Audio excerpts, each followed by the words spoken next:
nós estamos falando de salvação, de boas obras, né?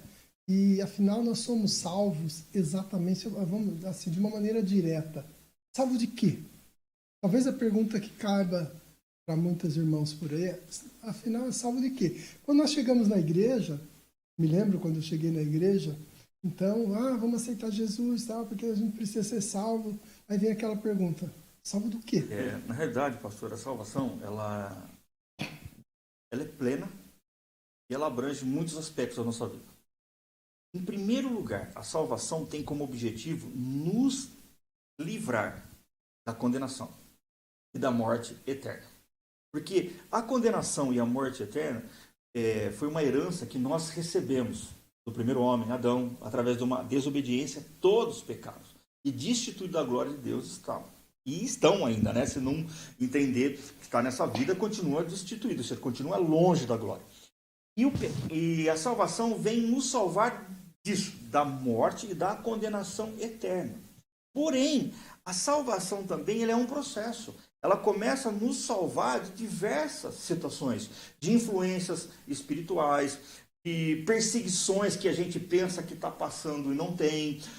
São coisas assim que vêm querer nos abafar e nos impedir de viver uma vida plena. Então a salvação nos salva de uma morte.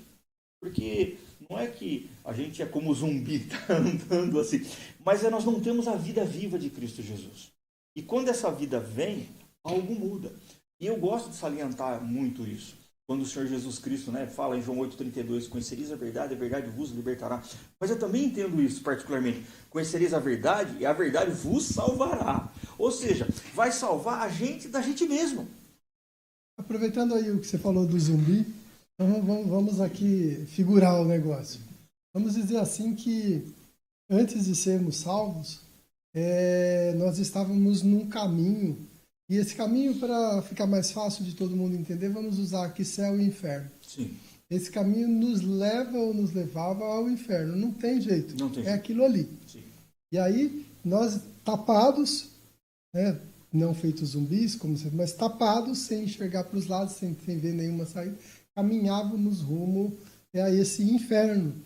E Jesus vem e nos tira daquela fila, nos mostrando uma oportunidade nova. Sim. Né, que é a pregação do evangelho chegou até você. Você começou a entender uma possibilidade nova. Aí você olha para o lado, Jesus está estendendo o braço e fala, vem, sai dessa fila, você pode. E sem me condenar. Você está falando aí, a minha cabeça aqui está viajando. Está assim. Deus, ele deu o testamento, deu as leis, para que o povo dele pudesse compreender a maneira de como tinha que viver e de uma forma onde Deus iria interagir com eles. Olha, tem que ser desta maneira assim, porque se não for assim, não tem como você ser aceito. E quando a gente lê a palavra de Deus, a gente vê os mandamentos lá, muitos dizem, né? Temos 10 mandamentos. Mas quando a gente vai ler mesmo, são 613 no Velho Testamento. E após a vinda de Cristo Jesus, subiu para 1050. Então essa história que Jesus, o fim da lei é Cristo, porque Cristo veio e acabou com a lei, não. O fim da lei é Cristo no sentido que ele cumpriu toda a lei. E a lei aponta ele. E aí sim, subiu para 1050. Então o que eu entendo? É uma teologia marquesiana, tá? É pessoal. Na lei. Está tudo escrito aí, é isso que você tem que fazer e vai na sua força. Era impossível. Por quê? Por causa da influência do pecado. Não tinha a presença de Deus. Era impossível alcançar a lei 100%. E ainda mais, se conseguisse pelo menos metade de 613, seria impossível. Mas Jesus Cristo na íntegra cumpriu toda ela. Então, Deus, sabendo disso, ele deu a oportunidade para o homem ver que por si mesmo ele nunca alcançaria aquilo que Deus tem para ele. Nunca. E aí, nisso, quando vem a lei, começa já a apontar para Cristo. Os profetas já começam a falar de quem viria. Aí até mesmo Moisés, no finalzinho do capítulo do livro de Deuteronômio, ele fala uma coisa interessante. Ele diz assim que chegará um tempo que vocês circundarão o coração. Ou seja, na lei, a circuncisão era no prepúcio. Por que agora está falando do coração? Ele está falando de coisas lá na frente, ele está falando de Jesus Cristo que viria.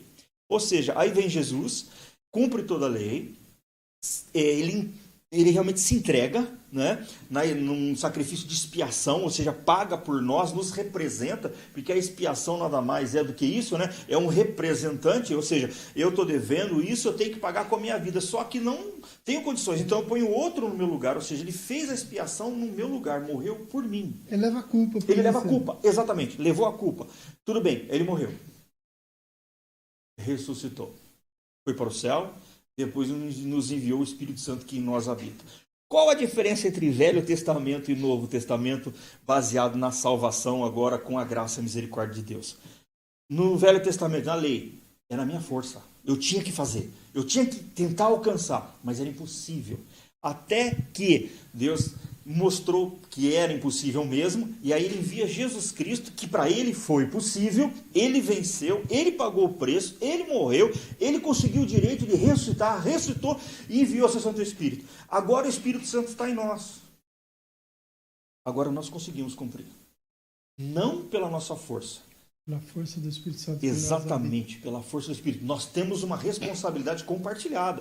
Eu tenho responsabilidade diante de Deus. Eu preciso saber o que é certo e o que é errado. Eu preciso realizar as boas obras. Mas a salvação, pastor, pela graça, que é infinita, ela vem literalmente para mudar a nossa essência.